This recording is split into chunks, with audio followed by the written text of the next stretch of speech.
प्रकृति प्रेम संस्थान के सभी भावी शिक्षकों को हमारा नमस्कार। परीक्षा की घड़ी बिल्कुल सर पर है और हमें पता है कि इस वक्त दिल की धड़कनें थोड़ी तेज हो जाती हैं। बिल्कुल। इसीलिए आज हम आपके लिए खास चर्चा लेकर आए हैं।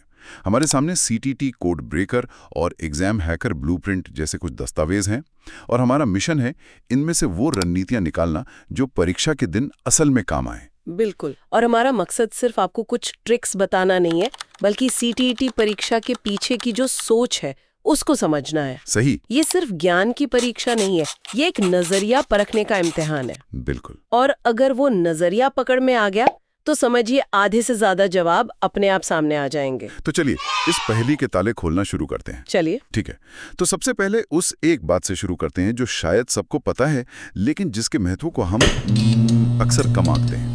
वो क्या है? वो राहत है, एक सीधा सा नियम, कोई नेगेटिव मार्किंग नहीं है। ये सुनने में बहुत छोटी बात लगती है, लेकिन मनोवैज्ञानिक रूप से ये आपका सबसे बड़ा हथियार है। मतलब आप बिना किसी डर के हर सवाल का जवाब दे सकते हैं। कुछ खोने का डर नहीं है। गलत हुआ तो 0, सही हुआ तो 1 नंबर। बिल्कुल। गलत जवाब पर 0 मिलेगा, माइनस में कुछ नहीं जाएगा। और इसका सीधा मतलब ये हुआ कि 150 मिनट में 150 सवाल हैं और आपका टारगेट भी 150 सवाल ही होना चाहिए। एग्जैक्टली। एक भी सवाल छोड़ना, ओएमआर शीट में एक भी गोला खाली छोड़ना, मतलब वो तो एक गुनाह हो गया। एकदम सही। ये पहली और सबसे बुनियादी स्ट्रैटेजी है। जब खोने को कुछ है ही नहीं तो हर सवाल एक अवसर है। यहाँ तुक्का लगाना पाप नहीं है, बल्कि स्मार्टनेस है। चलिए ऐसी स्मार्टनेस पर आगे बात करते हैं। स्रोतों में एक गोल्डन रूल का जिक्र बार बार आता है, जिसे सीटेट का सुप्रीम कोर्ट तक कहा गया है, और वो नियम है बच्चा भगवान है। ये सुनने में तो बहुत अच्छा लगता है, पर परीक्षा के सवालों में इसका असल मतलब क्या है? ये सिर्फ एक कहावत नहीं, ये पूरी परीक्षा की नींव है। सीटेट की पूरी पेडागॉजी बाल केंद्रित शिक्षा पर आधारित है। Child centred education. हाँ, इसका मतलब है बच्चा कभी गलत नहीं होता। अगर बच्चा फेल हुआ है तो व्यवस्था फेल हुई है, सिस्टम फेल हुआ है। अच्छा, तो मतलब गलती बच्चे की नहीं है? कभी नहीं। और दूसरी बात, शिक्षक एक सुविधादाता है, एक फैसिलिटेटर है, कोई तानाशाह नहीं। इसलिए जब भी आप 2 विकल्पों में फंस जाएं, तो बस खुद से एक सवाल पूछें, कौन सा विकल्प बच्चे के हित में है? जो जवाब मिले वही आपका उत्तर है। मतलब अगर कोई विकल्प बच्चे पर दोष मढ़ रहा है, उसे डांट रहा है या रटने पर मजबूर कर रहा है, तो उस विकल्प को तुरंत हटा देना है, बिना सोचे। वो विकल्प सीटेट की आत्मा के खिलाफ है। तो अगर ये हमारी मूल सोच है, तो क्या सवालों के शब्दों में ही कुछ ऐसे इशारे छिपे होते हैं जो हमें मदद करें? मैंने सुना है इन्हें टैग वर्ड्स कहते हैं। हाँ, ये शॉर्टकट की तरह हैं। ये वो शब्द हैं जो आपको सही या गलत उत्तर की तरफ इशारा करते हैं। पहले बात करते हैं पॉजिटिव टैग वर्ड्स की। ओके, मतलब वो शब्द जो ग्रीन सिग्नल की तरह हैं। बिल्कुल। इन्हें देखते ही समझ जाइए कि ये विकल्प सही हो सकता है, जैसे अवसर देना। अवसर देना या फिर करके सीखना, लर्निंग बाय डूइंग। हाँ, और सृजनात्मकता, रचनात्मकता, ये सब, प्रोत्साहन या प्रेरित करना जैसे शब्द हमेशा सही दिशा में होते हैं। और समावेशी शिक्षा से जुड़े शब्द भी तो हैं, जैसे समावेशी कक्षा, बहुभाषिता। बिल्कुल। बहुभाषिता को तो एक संसाधन, एक रिसोर्स माना गया है, समस्या नहीं। इसी तरह विभिन्न संदर्भों में भाषा का प्रयोग, ये सब पॉजिटिव है। ठीक है। और फिर सिक्के का दूसरा पहलू भी है, नेगेटिव टैग वर्ड्स। ये वो लॉल सिग्नल है जिनसे हमें बचना है। हाँ, ये वो शब्द हैं जो अक्सर गलत जवाब की निशानी होते हैं, जब तक कि प्रश्न में नहीं न पूछा गया हो। उसकी बात हम आगे करेंगे। अच्छा। सबसे बड़े दुश्मन है वो शब्द जो विकल्पों को बहुत सीमित कर देते हैं, जैसे केवल, ही, मात्र, सिर्फ। ओनली। शिक्षा कभी सीमित नहीं हो सकती। बिल्कुल। और फिर आता है पेडागॉजी का सबसे बड़ा विलन, रटना, याद करना, कंठस्थ करना। इसे तो देखते ही हटा देना है। हाँ, इसी लिस्ट में आगे हैं दंड, सजा, कठोर अनुशासन। ये सब पुराने जमाने की बातें हैं। भेदभाव, तुलना करना या बच्चों पर लेबल लगाना, जैसे होशियार, कमजोर, ये सब भी नेगेटिव है। सही। एक मिनट, इस लिस्ट में एक शब्द है व्याकरण, और ब्रैकेट में लिखा है विशेषकर प्राइमरी लेवल पर। ये थोड़ा अजीब नहीं है? भाषा के लिए व्याकरण तो जरूरी है। बहुत अच्छा सवाल है। यहाँ पर बात व्याकरण के महत्व की नहीं, बल्कि उसे सिखाने के तरीके की है। प्राइमरी लेवल पर भाषा सिखाने का उद्देश्य ये है कि बच्चा खुद को एक्सप्रेस कर सके, संवाद कर सके। ओके, उसका उद्देश्य व्याकरण के नियम रटाना नहीं है। तो अगर कोई विकल्प बच्चे को भाषा के सहज इस्तेमाल की जगह सिर्फ व्याकरण के नियमों में उलझा रहा है, तो सीटेट के नजरिए से वो गलत है। समझ गया, प्राथमिकता संवाद है, नियम नहीं। अब कुछ ऐसी तकनीकों की बात करते हैं जो तब काम आती हैं जब आप 2-3 विकल्पों में उलझ गए हों। एक बड़ी दिलचस्प ट्रिक बताई गई है, बड़ा विकल्प, बेहतर विकल्प। क्या ये सच में काम करता है? देखिए, ये कोई 100% अचूक नियम नहीं है, लेकिन इसके पीछे एक लॉजिक है। क्या लॉजिक है? पेडागोजी के सवालों में सही जवाब अक्सर ज्यादा डिटेल्ड होता है, क्योंकि उसे अपनी बात को सही संदर्भ और स्पष्टीकरण के साथ रखना पड़ता है। अच्छा, मतलब उसे ज्यादा समझाना पड़ता है। हाँ, तो अगर एक विकल्प कह रहा है बच्चों को डांटना चाहिए और दूसरा कह रहा है बच्चों के गलत व्यवहार के पीछे के कारणों को समझकर उनसे बात करके उन्हें सही व्यवहार के लिए प्रेरित करना चाहिए, तो जाहिर है दूसरा विकल्प लंबा भी है और बेहतर भी। बिल्कुल, लेकिन इसका इस्तेमाल तभी करें जब कोई और रास्ता ना सूझ रहा हो। ठीक है। एक और पैटर्न है जिसे मजाक में सरकारी ऑप्शन भी कहा गया है, उपर्युक्त सभी या ए और बी दोनों। इस पर कितना भरोसा करें? इस पर भरोसा करने की वजह भी शिक्षा शास्त्र के मूल सिद्धांत में ही छिपी है।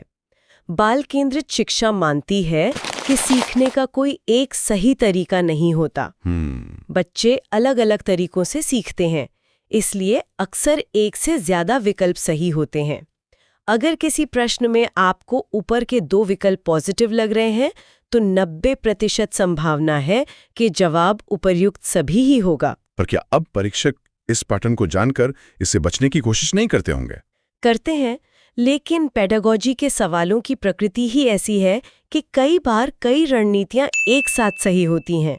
तो ये पैटर्न आज भी काफी हद तक काम करता है। ओके, और सबसे शक्तिशाली तकनीक, अगर 2 विकल्पों में फंस जाएं तो मान लीजिए 4 में से 2 तो हमने हटा दिए, लेकिन बचे हुए 2 में कंफ्यूजन है। इसके लिए है 50-50 फॉर्मूला, यानी एलिमिनेशन मेथड। ये सबसे वैज्ञानिक तरीका है। सीधे सही जवाब ढूंढने के बजाय पहले गलत जवाबों को हटाने पर फोकस करें। हाँ, एक उदाहरण लेते हैं। ठीक है, मान लीजिए सवाल है, एक बच्चा कक्षा में ध्यान नहीं दे रहा है, शिक्षक को क्या करना चाहिए? ऑप्शन ए, उसे कक्षा से बाहर निकाल देना चाहिए। बी, उसके माता पिता से शिकायत करनी चाहिए। सी, उसे आगे बैठाकर उस पर विशेष ध्यान देना चाहिए। और डी, उसे पढ़ाई के महत्व पर एक लंबा लेक्चर देना चाहिए। ठीक है, तो यहाँ ऑप्शन ए सजा देना और बी दोष मढ़ना, ये तो सीधे सीधे नेगेटिव है, ये तो बाहर हो गए। अब बचे सी और डी, यहां कंफ्यूजन हो सकता है। बिल्कुल, अब यहां हमारा सक्रिय बच्चा वाला सिद्धांत काम आएगा।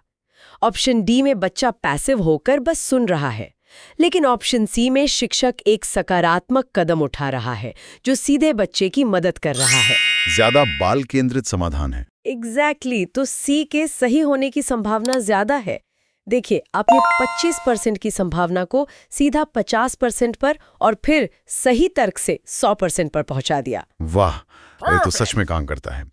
बच्चे के एक्टिव होने की बात बार बार आ रही है, लगता है ये एक और कोड है, सक्रिय बच्चा बराबर सही जवाब। ये सबसे बड़ा कोड है। हमेशा वो विकल्प चुने जिसमें बच्चा खुद कुछ कर रहा हो, खोज कर रहा हो, चर्चा कर रहा हो, सवाल पूछ रहा हो।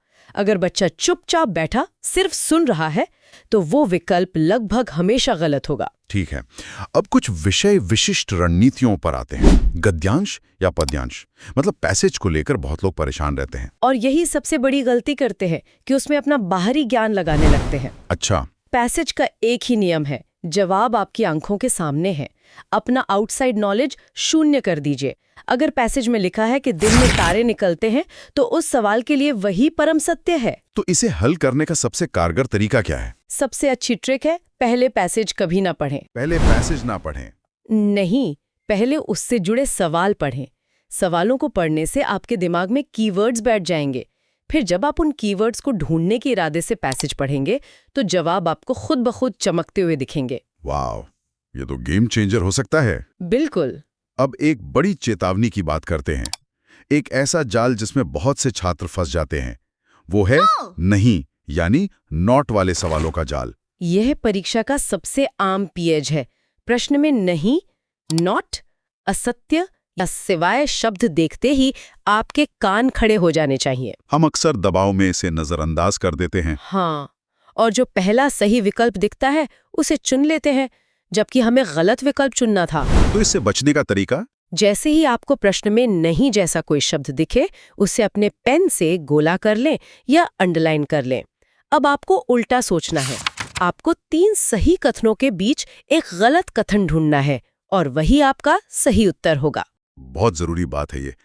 अब बात करते हैं परीक्षा के आखिरी पलों की। मान लीजिए आखिरी 10 मिनट बचे हैं और 10-15 सवाल अभी भी करने हैं। यहाँ ब्लाइंड तुक्का कैसे लगाएं? यहाँ एक बहुत खराब रणनीति है जिसे ज्यादातर लोग अपनाते हैं, जिग-जैग पैटर्न में गोला भरना, यानी ABCD। हाँ, ये बहुत कॉमन है। सांख्यिकी रूप से ये सबसे बेकार तरीका है। इससे 0 नंबर आने का रिस्क बहुत ज्यादा होता है। बेहतर रणनीति है कि बचे हुए सभी सवालों में एक ही ऑप्शन भरें। एक ही ऑप्शन, जैसे सब में B या सब में C? हाँ, या तो सभी में लगातार B भरें या सभी में लगातार C भरें। रिसर्च बताती है कि B और C के सही होने की संभावना थोड़ी ज्यादा होती है। अगर आप 10 सवालों में लगातार C भरते हैं तो संभावना है कि आपके 2-3 या शायद 4 जवाब भी सही हो जाए, जबकि जिगजैग में ये संभावना लगभग 0 होती है। बिल्कुल। और OMR शीट भरने को लेकर भी लोग अक्सर आखिरी के लिए छोड़ देते हैं। हाँ, ये एक और बड़ी गलती है।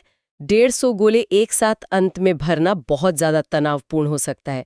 सही तरीका है हर सेक्शन यानी 30 प्रश्न पूरे करने के बाद OMR शीट भरें। इससे ब्रेक भी मिल जाता है। ब्रेक भी मिलता है और समय का प्रबंधन बेहतर होता है। तो इन सब रणनीतियों के बाद सार यही है कि टॉपर बनने के लिए नहीं, बल्कि क्वालिफाई करने के लिए परीक्षा देनी है।